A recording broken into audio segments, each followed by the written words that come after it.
Start.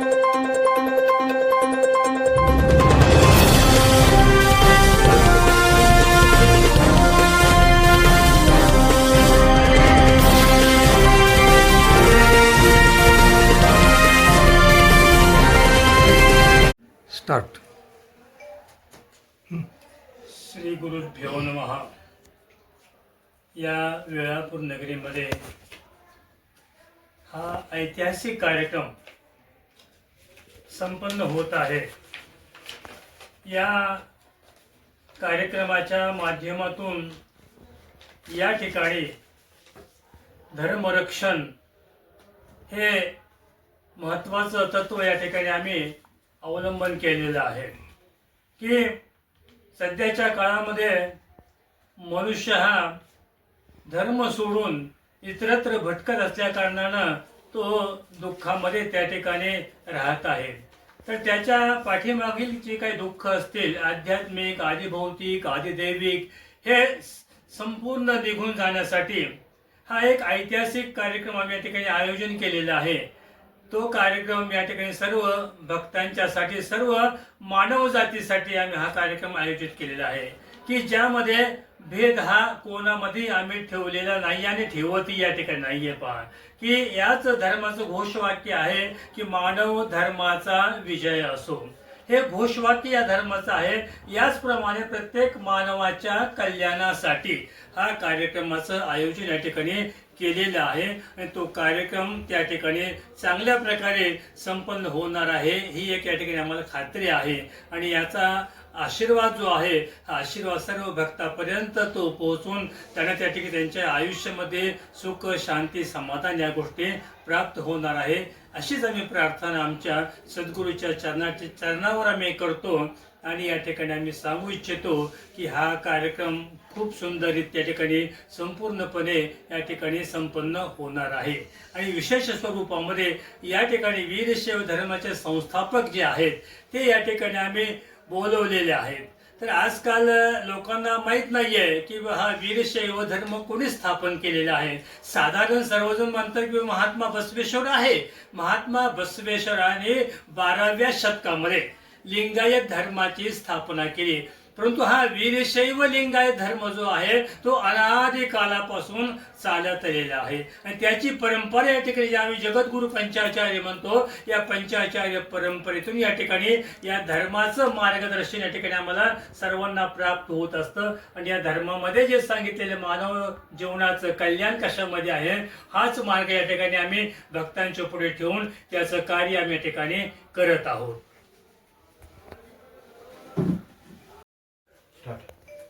Shri गुरुभ्यो नमः. सर्वांना सप्रेम शिवशरणार्थ. वेळापूर मठाचे ज्येष्ठ मठाधिपती सद्गुरू मुक्तेश्वर शिवाचार्य महास्वामीजी यांचे येत्या एप्रिल 9 ते 13 एप्रिल या कालावधीमध्ये जन्म महोत्सव तथा सुवर्ण पट्टाभिषेक सोहळा या ठिकाणी संपन्न होणार आहे. हा सोहळा दिनांक 9 एप्रिल ते 13 एप्रिल या कालावधीमध्ये वेळापूर मठामध्ये संपन्न होत असून या कार्यक्रमाला हिंदू वीरशैव लिंगायत धर्माचे संस्थापक जगद्गुरु पंचाचार्य तथा महाराष्ट्रातील सर्व साधू संत शिवाचार्य एवं महाराष्ट्र, कर्नाटक, आंध्र, तेलंगणा एवढंच नव्हे संपूर्ण भारतातून जवळपास या कार्यक्रमास 50 ते 60 हजार सद्भक्तांची या ठिकाणी आपल्या या कार्यक्रमाला आगमन होणार असून महाप्रसादाचं त्यांना लाभ होणार आहे. एवढंच नव्हे तर या कार्यक्रमामध्ये विशेष असा कार्यक्रमाचं नियोजन म्हणजे सध्या कलियुगाच्या दुष्प्रभावामुळे सर्व प्राणीमात्रांच्या, सजीवांच्या जीवनामध्ये नाना प्रकारचे दुःख, नाना प्रकारचे कष्ट, शारीरिक मानसिक त्रास सर्वांच्या जीवनामध्ये असल्या कारणाने सर्व सद्भक्तांच्या हिताचा विचार करून सद्गुरू मुक्तेश्वर शिवाचार्य महास्वामीजींनी या कार्यक्रमामध्ये विश्वयज्ञ महाशांती होमाचं आयोजन केलेले आहे. या होमामध्ये 11 प्रकारचे होमकुंड असून त्याचे वेगवेगळे फल आपल्याला प्राप्ती होणार असून या होमामध्ये, या यागामध्ये महारुद्र याग, महागणेश याग तथा नवचंडी याग असले महान असे याग संपन्न होणार आहेत. या कार्यक्रमामध्ये अनेक सामाजिक व धार्मिक कार्यक्रमांचा समावेश असून सर्व सद्भक्तांना श्री बृहन्मठ वेळापूर मठाच्या वतीने या ठिकाणी निमंत्रित करण्यात येतो की आपण सर्वजण या कार्यक्रमास सहकुटुंब सहपरिवार उपस्थित राहून जगद्गुरु पंचाचार्यांचे, आलेल्या संत महंतांचे, शिवाचार्यांचे सर्वांनी दर्शन प्राप्त करून आपले जीवन या ठिकाणी कृतार्थ करून घ्यावे. ओम शांती शांती शांती. आता हे तुम्हाला शॉर्ट मध्ये ह्याच्यामध्ये स्टार्ट. हा कार्यक्रम दिनांक 9 एप्रिल ते 13 एप्रिल या कालावधीमध्ये संपन्न होणार असून कार्यक्रमाची संपूर्ण रूपरेषा अशा प्रकारे नियोजित करण्यात आलेली आहे. गुरुवार दिनांक 9 एप्रिल रोजी सकाळी या 6च्या शुभ मुहूर्तावर जगद्गुरु पंचाचार्यांचे ध्वजारोहण असून तथा सद्गुरु मुक्तेश्वर शिवाचार्य महास्वामीजी यांच्या दिव्य सानिध्यामध्ये व नेतृत्वाखाली सर्व या कार्यक्रमाचं आयोजन केलेलं असून 9 एप्रिलला ध्वजारोहण झाल्यानंतर रुद्राभिषेक संपन्न झाल्यानंतर सकाळी 7 ते 11 या कालावधीमध्ये महारुद्र तथा महागणेश याग संपन्न होणार आहे. तथा दुपारच्या 17 मध्ये भजन कीर्तन तशाच प्रकारे देवाचं या ठिकाणी चिंतन संपन्न होणार आहे. एवं संध्याकाळी दुपारी 4 ते 7 पर्यंत या ठिकाणी नवचंडी याग संपन्न होणार असून तथा नवचंडी याग झाल्यानंतर सद्गुरूंचे तुलाभार तथा महाधर्मसभेचे आयोजन करण्यात आलेलं आहे.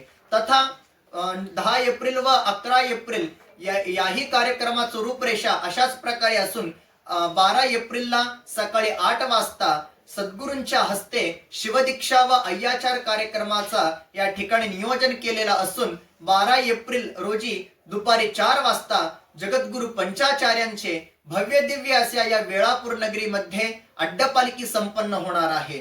तथा 13 एप्रिलला या ठिकाणी प्रातःकाली सद्गुरु मुक्तेश्वर शिवाचार्यांना अभ्यंग स्नान व राजोपचार स्नान तत्पश्चात जगद्गुरु पंचाचार्य तथा आलेले संत महंतांच्या समवेत या ठिकाणी महाधर्मसभेचे आयोजन करण्यात आलेलं आहे. तथा 13 एप्रिल दुपारी 4 वाजता सद्गुरु मुक्तेश्वर शिवाचार्य महास्वामीजींचे या ठिकाणी भव्य दिव्य स्वरूपात वेळापूर नगरीमध्ये या ठिकाणी मिरवणूक संपन्न होणार आहे. या कार्यक्रमाच्या निमित्ताने आपण सर्वजण सहकुटुंब सहपरिवार उपस्थित राहून तनमन धनाने सेवा अर्पण करून सद्गुरु कृपेस पात्र व्हावे असे या ठिकाणी निमंत्रित करण्यात येत आहे. ओम शांती शांती शांती. त्याचे यज्ञ केले जाणार त्यासाठी बाहेरचे स्वामी वगैरे येणार. हो हो हो महाराज, वेळापूर ठिकाणीच हा कार्यक्रम का किंवा इतर ठिकाणी का नाही? कारण वेळापूर मठ हा जो आहे हा एक मूल मठ आहे. सद्गुरु मुक्तेश्वर शिवाचार्य महास्वामीजींनी ज्या वेळेस गादीवर आरूढ झाले त्यावेळेस अनेक मठ सद्गुरूंच्या या आपल्या वरदहस्ताखाली होते. परंतु वेळापूर हे मूल गादी असल्या कारणामुळं सद्गुरूंचं याच गादीवर आरूढ झाल्यानंतर पट्टाभिषेक संपन्न झालेला आहे. ज्या ठिकाणी सद्गुरूंचा पट्टाभिषेक संपन्न होतो त्याच ठिकाणी हा कार्यक्रम व्हावा म्हणून महाराजांचं या ठिकाणी आज्ञा आहे. म्हणजे हे सर्व एकत्र येण्याचा त्याच्याबद्दल एक